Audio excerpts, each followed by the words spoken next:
প্রচুর অর্থ। এক গ্রামে এক চাষি ছিল, তার নাম রামু। সে তার ফসল বিক্রি করে প্রচুর অর্থ উপার্জন করত। সে খুব ভালো লোক ছিল। অপরদিকে একজন বল্টু নামক লোক ছিল। সে খুব খারাপ লোক ছিল। রামু বলল, এই বছর তো আমার খুব ভালো ফসল হয়েছে। আমি এই ফসলগুলো দূরের বাজারে বিক্রি করে দিয়ে আসবো। সেখান থেকে আমি অনেক অর্থ উপার্জন করব। সে ফসলগুলো বিক্রি করে অনেক অর্থ উপার্জন করলো এবং আসার পথে রাত ঘনিয়ে এলো।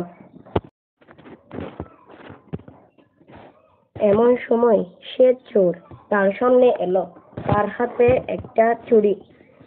রামু দাঁড়িয়ে পড়ল এবং বলতে লাগলো, তুমি কে? তুমি কি চাও? আমি জানি তোমার কাছে অনেক টাকা আছে। সেই টাকা আমাকে দিয়ে দাও, না হলে তুমি আমার হাতে মরবে।